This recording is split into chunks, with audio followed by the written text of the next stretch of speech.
speak English? If there are any questions in English or Ukrainian, you can do that now.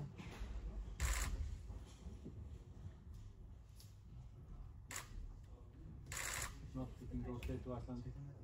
No, I don't speak Icelandic, so... No, I know you don't. No. But we have one Icelandic reporter. Oh, okay. You can just talk Sorry. This one.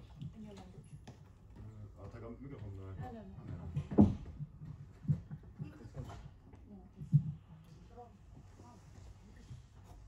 Arnar, bara fyrstu tilfinningarnar eftir svona tákum? Það eru bara hræðilega sko. Ég var einmitt að koma frá mjög svo döprum búningsklefa og þarna er þetta að vera að segja ykkur orðið leikmenn eftir svona stutt eftir svona leik. Þetta er bara sárt en svona íþróttir, þetta getur gefið manni mikla hamingjustundir íþróttir en þetta getur líka verið mjög grimm skepna eins og var í kvöld, þannig að það bara verður samt að vera, hvað maður að segja, íþróttamenn og óska Úkraínumönnum til hamingju. Það var tensleikur og ekki kannski endilega gæðamesti leikurinn í heimi en bara mjög tens. Ég held allir hafa fundið það var mikið í húfi og þannig að það var svona kannski erfitt að greina leik núna akkurat þessari stundu sko en þetta var svona mikill sársauki sé rétt orðið. Eftir að ekki bara eitthvað sem þú myndir svona breyta í uppleggi liðsins? Það var einhvern veginn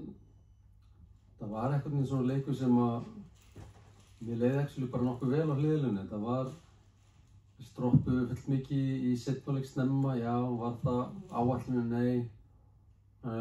Voru þeir að skapa sér eitthvað viti þá á þeim tímapunkti, kannski ekki beint mikið, en svona mómentin hvernig þetta svingast svona til og frá er á okkurum tímundum kafla þegar heldur þeirra Gulli á góðan skalla og markmann þeirra vera ótrúlegan hátt og svo skora þeir markið sitt og þannig að þetta er svona erfitt að hvort liðið var eitthvað miklu betra en hitt. Þetta var bara tensleikur. Þetta er mikið í húfi, þannig að það er, ég held að sé svo erfitt að vera að fara yfir sko eitthvað hvað ef og hefði í þessu leik núna. Ég held einhvern veginn að það verður að bíða betri tíma held ég. Fannst þú svona seinni hluta leiks, fannst þér fullmikil áhersla kannski að verja stigið eða? Sko ég held bara í þessum alþjóðlegum fótbolta að þegar við erum að spila við þessa þjóði þó að sé ekki áætlanir þá verður bara svona respekt að þess að þjóði kunni eitthvað fyrir sér í fótbolta og það er mikið í húfi.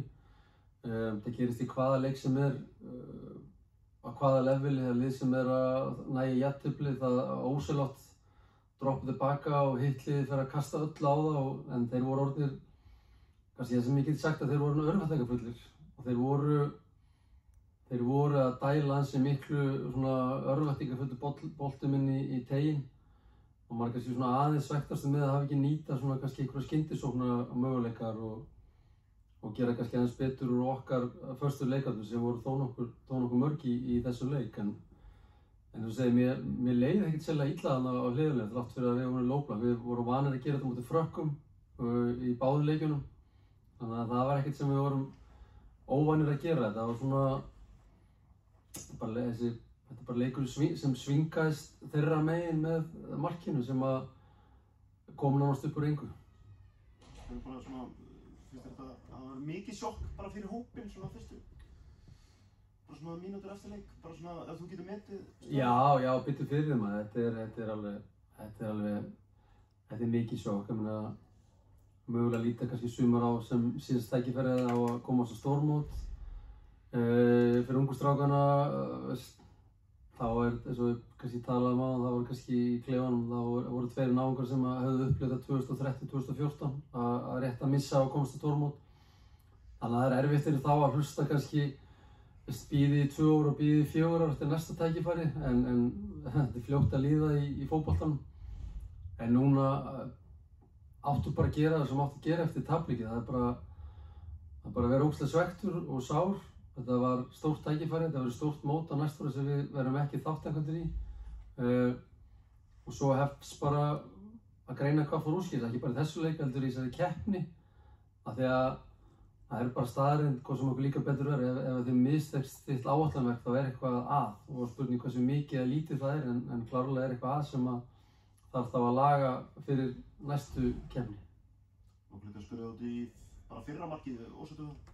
Já, þetta að við erum búin að fá okkur mjög mikið á hotnum í þessari keppni og við höfum varist gríðarlega vel en það er svona, ég ekki búin að sjá það aftur en svo fyrsta tilfinningin þetta svona að gamli góðu draugar fóru að ásækja okkur aftur og það svona einbeitingarleysi þegar þreytan fer að segja til sín að vera aðeins fljótar í svæðin sín og það er 84 mínútu og þetta því miður bara þetta svolítið hindrun hefur verið núna í nokkur ár í íslensku fótbolta og að leikurinn er 90 mínútur. Við höfum fengið okkur mikið af mörkum síðustu korteri og síðustu 10 mínútur í leikjum þessari undankeppni og allt of mikil og það er eiginlega ástæðan fyrir að við erum ekki að fagna í kvöld. No question from Ukrainian journalist. Yes, okay.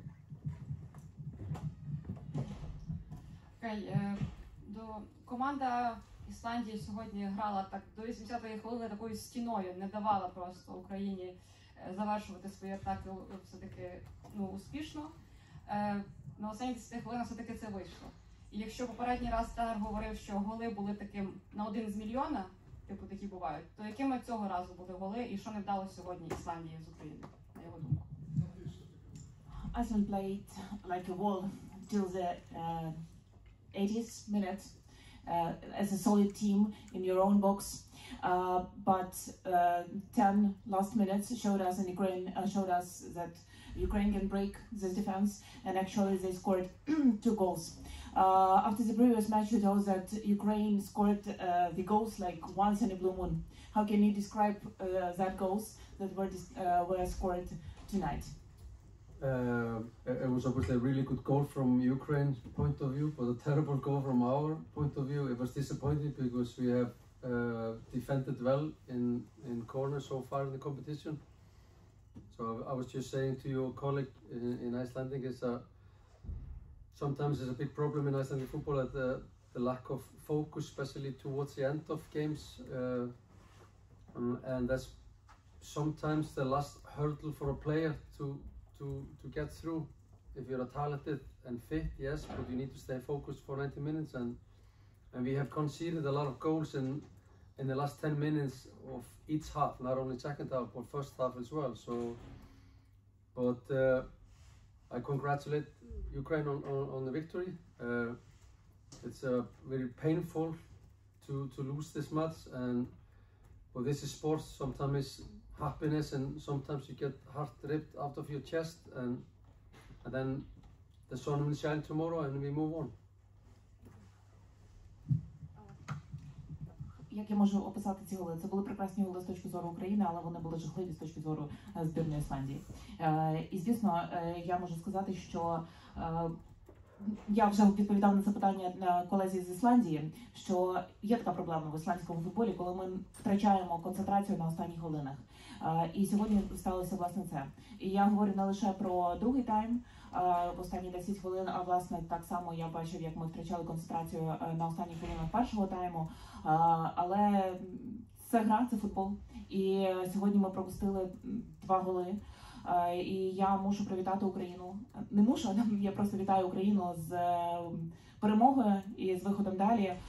Ми маємо прийняти цей результат. Звісно, боляче програвати, але це спорт, це футбол. І завтра ми прокинемося сильнішими. І завтра ми будемо робити висновки і рухатися далі.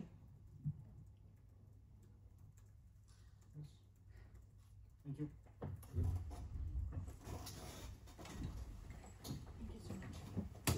That was great fight.